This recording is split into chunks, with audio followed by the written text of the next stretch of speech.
जी आजचा योग मोठा पूर्व आनंदाचा क्षण अवघा मराठा समाज लहान मोठा गरीब श्रीमंत असा भेद बाजूला ठेवून फक्त मी मराठा या झेंड्याखाली एकत्र आला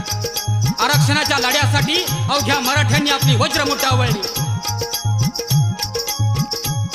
मराठा थोर ही जात नाही लाचार आहे संस्कार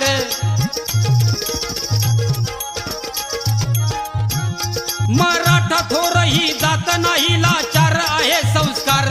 चिड अन्यायाची येणार आता नाही घेणार माघार हक्कासाठी आम्ही लढणार हक्कासाठी आम्ही लढणार एकजूट होऊन राहणार केला निर्धार जी जी जी केला निर्धार जी जी जी केला निर्धार जी जी जी मराठ्यांनो आता जाग व्हा मोडेन पण वागणार नाही असा म्हणणारा मराठा समाज आज दिसत नाही तो दिसू द्या आणि